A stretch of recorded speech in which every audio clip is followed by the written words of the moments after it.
Have you seen those Olla irrigation systems where an earthenware pot is buried in the ground and it weeps out water, keeping the soil moist? It's a brilliant way to keep plants watered, especially in a dry climate. The problem is, to get enough of these clay pots to cover a whole garden can be expensive.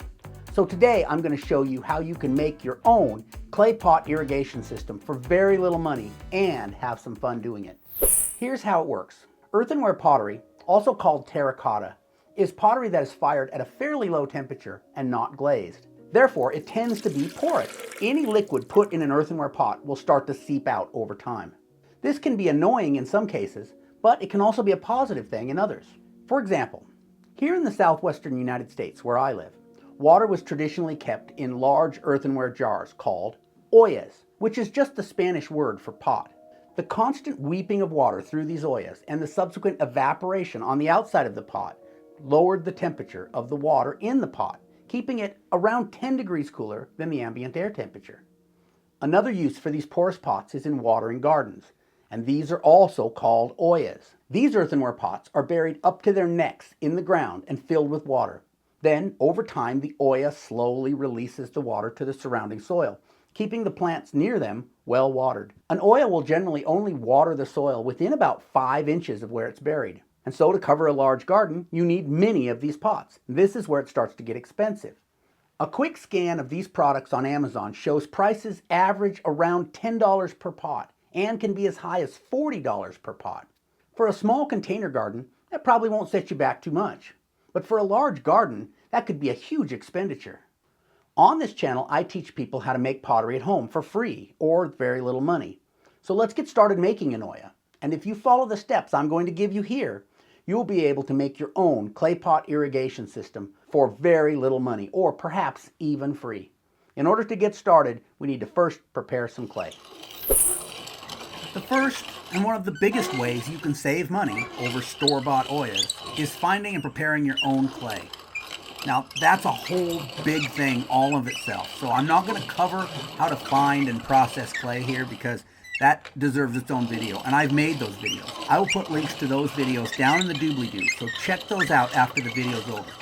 So if you have a source of wild clay, and it's relatively pure, then this is a great way to process it. This is called dry processing. I'm just grinding it in this grain mill up into a powder. When you have wild clay like that, you need to mix it with a temper. Temper keeps the clay from cracking when it dries, protects it from thermal shock in the firing. Usually I add some sand or some ground up ceramics, something else to the clay body as temper. In this case, I am using sawdust for temper. And the reason for that is the sawdust is going to burn out in the firing and leave a lot of pores in the pottery. And those pores are going to allow the water to seep through more efficiently. So we're purposely making porous pottery. Now let's say you don't have access to wild clay. You can buy clay at a hobby store or a local ceramic store. You can order clay online. And when you get that clay, you're still going to want to mix in this sawdust because it's going to make it more porous. Now, the amount of sawdust I added to this wild clay is about 20%. I did 4 scoops of clay to 1 scoop of sawdust, so it's about 20% sawdust. You're going to want to use about the same percentage on your commercial clay. So, although it's not going to be dry like this, you can't do 4 scoops of clay and 1 scoop of sawdust. You can kind of eyeball it. And you get about 25% of the volume. Look at the size of your lump of clay and get a pile of sawdust. That's about a quarter of that. And then you're going to want to knead it through. Just like I'm kneading this clay here, just knead it until that sawdust is mixed thoroughly throughout. If you mix your clay up from dry like I did, then it's better to wrap it up and use it the next day. That way it has time to kind of get more plastic. If you've bought commercial clay and you mixed up wet clay, you can use it right away.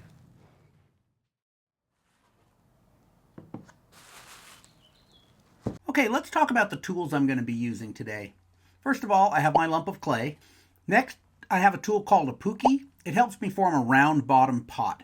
But if you don't have one of these, you can make a flat bottom pot because it's just getting buried in the ground anyways. And for a flat bottom pot, all you need is a little piece of board or something. Whatever you use, make sure it's porous or it has a piece of cloth on it, because if it's glass or plastic, the clay is going to stick in it really bad. Next tool is this gourd scraper. This is made from a piece of gourd. If you don't have access to gourd, you can use a coconut shell, or you can even cut one of these out of a piece of plastic like a detergent bottle or a milk bottle. And this is used just to scrape the outside of the pot. Next, you need something to cut the clay with. I'm just using an old steak knife. Anything that'll cut the clay will work. And of course, a bowl of water to moisten your clay as you work. Let's get started. First off, I'm just going to make a little pancake, pat out a nice tortilla of clay here. And once I get that the size and thickness I want, the thickness I'm shooting for is about 1/4 inch. You can go thicker, but remember, the thicker you make the walls, the less seepage you're going to get through it. So about 1/4 inch is what I'm shooting for, and then I just place that in my pookie, or if you're using a board, you can just place it on the board. And now I'm pinching up the edges and then smoothing it off on the inside with my gourd scraper. Then I'm going to trim that just so they're relatively even, so that when I add that first coil, it's building up the pot evenly. Now it's time to roll out a coil. So I just got a lump of clay, and I'm going to roll out a nice long snake of clay and place that right on top of the walls. And then once I get that there, I'm going to start doing what I call the bonding pinch, just pressing firmly down and into the base. That attaches the coil to the walls of the pot. And now I'm just using my thumb and forefinger to pinch that wall thinner until it's that 1/4 inch or whatever thickness I'm shooting for.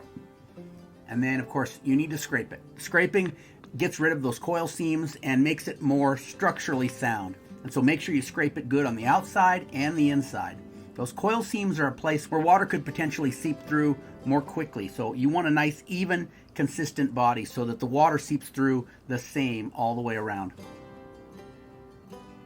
The steps for coiling a pot are coil, bond, that's this bonding pinch here, and then pinch the walls thinner and higher, scrape the outside, and then when you're done with that, scrape the inside, and then repeat as necessary until you get the desired height. Now, before you add a coil, you want to be aware that the walls are relatively even. You see I have a low spot there, and I'm just going to put a small little coil of clay in there. I'm also going to trim off one of the high points here. That way, when I'm done, you'll see that the walls aren't perfect. They're not perfectly even, but they're relatively even. That way, as I add coils, I'm building up evenly all the way around. As I start building towards the neck here, I'm going to start doing another type of pinch, and that is called the compression pinch. That's how you bring the top of your jar in. And so I'm actually pinching the walls. As I pinch them flatter, I'm grabbing them and pulling them together, making little pleats in the clay. See, grabbing it and pulling together. And that is called a compression pinch. That compresses those walls and brings them in. Keep in mind that because this pot's going to be buried in the ground, it doesn't have to be pretty. It can be lopsided, it doesn't need to be symmetrical, but it does need to be structurally sound. It's going to have pressure on it from the dirt and the soil, might get stepped on or kicked. You want it to be relatively strong, and that means you got to make sure that each coil gets bonded correctly and all those coil seams get scraped smooth, because that's going to make it strong and make it be able to hold the water and release it evenly. So this is as far as I need to build this jar. All I need to do now is to smooth the rim off and make a lid for it. You want the rim to be pretty smooth because you don't want any gaps there when you put your lid on it, at least not very big gaps, because you don't want mosquitoes getting in there and breeding or anything like that. So I'm going to make sure I've got the rim relatively even. I'm trimming off high points, taking little bits of clay and filling in low spots, just making it smooth with my wet fingers, and then I'm going to need a lid. So I pat out another little slab of clay, much smaller this time, and then I just measure it using the mouth of the jar to make sure that it's the right size. You don't have to do this. You could use a tape measure or anything. Just make sure that it's big enough to cover the mouth of your pot, and then cut it out. In this case, I'm going to do more than just make a disc of clay, although that would work. I'm also going to put a little ring of clay on the inside to keep it in place, keep it from sliding off. And so I just rolled out a little coil. I'm just putting that in there. I'm just going to make sure it's the right size, that it fits. And then I'm just going to smooth out that little ring and smooth it all out. And that's pretty much it. With that lid and the jar, all I have to do is let it dry now. And you do need to let pots dry slowly, otherwise they can crack. So it'll probably be a couple days before I can fire this. Covering the still damp pottery with a piece of cloth will help it dry more slowly and prevent drying cracks.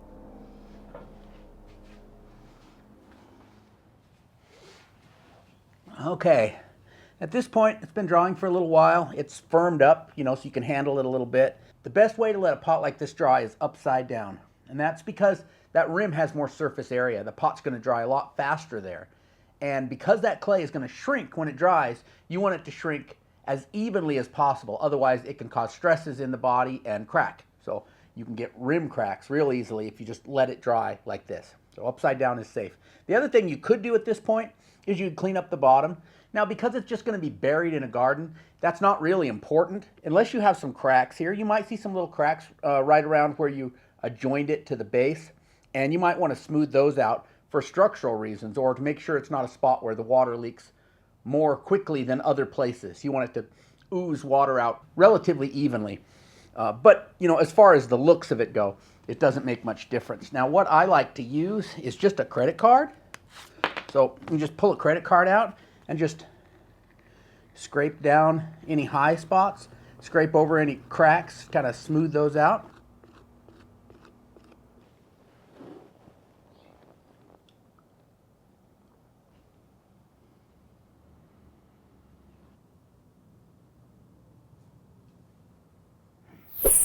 Okay, so remember how I said that those purpose-built ollas can get very expensive when you're buying a whole bunch of them?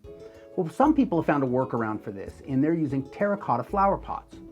So they take one of these flower pots and just bury it down in the ground, fill it with water, boom. Or they take 2 flower pots and glue them together, bury them in the ground. You've got a nice, big, deep reservoir. So this is a great workaround. The problem is they don't always weep water the way people want them to. My friend Tara from the Green Love YouTube channel had just this problem.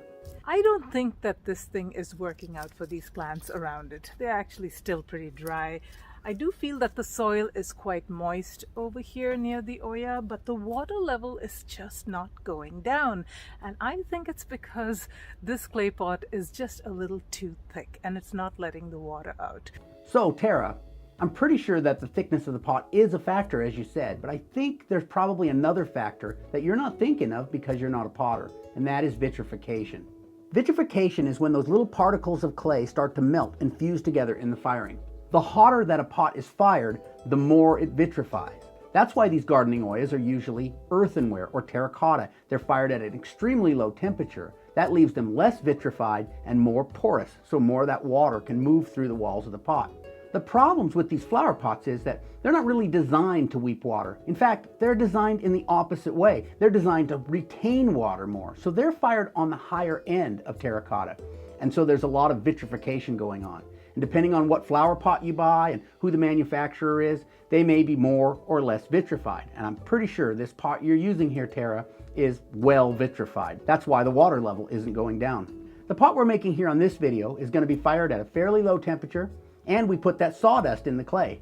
And every place there's a little piece of sawdust, it's going to create a pore. And so that's going to allow that water to flow through the pot walls more freely. Now let's talk just a minute about firing. Before you fire your pottery, you have to make sure it's completely dry. If there's even a little bit of moisture still in the pot, it could literally cause the pot to explode in the fire. And so I live here in Tucson. It's fairly dry here.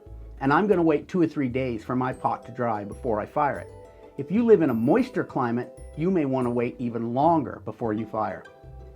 And then, even after you feel it's fully dry, I'm going to stick it in my oven on a low temperature, something like 150 or 200 Fahrenheit, for about a half hour to an hour. And that's just going to make sure we drive off all that moisture, that there's none in it. Even if you've made the pot like 6 months ago and you feel like it's completely dry, there can still be molecular moisture in that clay. So you want to make sure that you put it in your oven and preheat it first to make sure you've got all the moisture out. That's the #1 thing that's going to cause cracks and breakage in the firing. And then once my pot is all dry and preheated, I'm going to take it out in the yard and show you how to fire your pottery without a kiln. This is a really nice, inexpensive kiln you can make yourself. I've just stacked these bricks so that they're just a few inches larger in each direction than the pot itself to be fired. Now I've put some charcoal in the bottom and I've already got it lit. And then I put the preheated pot in that I just pulled out of my oven. And then I pour in charcoal on top to fill it up. And I just let it burn for a few hours. It's really hard to mess this kind of firing up because it's so dead simple. This is another area where you will potentially spend some money on this project because I had to buy the charcoal. And I will break down all the costs of this project when I'm done. But for now, just know that charcoal is another expense, just like clay is a potential expense. Remember I said there's a way to get clay for free, going out and finding it in nature. There's also a way to fire this pottery with just wood you collect out in nature. And so there are ways to do this firing also for free. And I will link some of those videos up down in the doobly-doo in case you're interested in learning more about ways to fire pottery for free.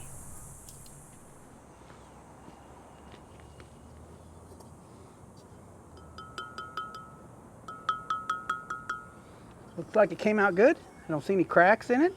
It rings, so we know it fired hard. And the lid had a little bit of an issue. That ring I put on the inside came off. That's not a big deal. It'll still keep the bugs out of the jar, and that's what's important. I could always glue this on too. Now I'm going to go put this in a planter in a minute, and I'll show you that. But before I do that, I wanted to go over the economics of it first, because remember my original promise was that I was going to show you how to do this for free or cheap. So let's talk about what this cost. A common clay that's available to most people in the United States is that block of clay they sell at Hobby Lobby. And that block of clay they sell at Hobby Lobby goes for 20 bucks. And I estimate you can make about 8 of these, possibly more, with one of those blocks of clay. So that means $2.50 worth of clay. The other expense was the charcoal. That big bag of charcoal I bought at Home Depot cost me about 17 bucks. So the clay is worth roughly $20, and the charcoal is also worth roughly $20. Now, I only made one pot. I could get a lot of savings on the charcoal if I fired multiple pots in the same batch. I used something less than half of that bag of charcoal on this firing of one pot. But I think I could fire 4 pots for just a little bit more. So my estimate is that I could fire 2 batches of 4 pots really easily with that one bag of charcoal. That would make each pot use about $2.50 worth of charcoal if I fired them in batches of 4. So that would mean that each pot costed me only $5. That was if I used store-bought material, store-bought clay and store-bought charcoal. However, I've also said and given you links in the doobly-doo to how to do this with no cost, how to go out and find your own clay. That's possible most places, and how to fire outdoors with wood, which is not always available to everybody if you live in a big city or something. But if you have access to any kind of open space like public land or something, then you may be able to go out and just build a campfire and fire your pots in it for no cost. And so it is possible to make these for free. And if you did buy store-bought clay and charcoal, it would cost you about $5 a pot, which is still significantly cheaper than buying them online. Now, let me go over and put this into my flower bed, and we'll see how it works. I don't actually have a lot of places to do gardening at my house, and I do like gardening. So I have these potted plants out in front. That's pretty much the extent of my annuals. So this is where I want to put it. I think that watering oil is going to work really good in the center of this old wine barrel. The problem in Tucson is it's so dry all the time that these pots with wooden sides like this, they look great, but they dry out really fast. So I end up during summer months having to water this almost every day. And so I think the oil is going to really help keep this watered better.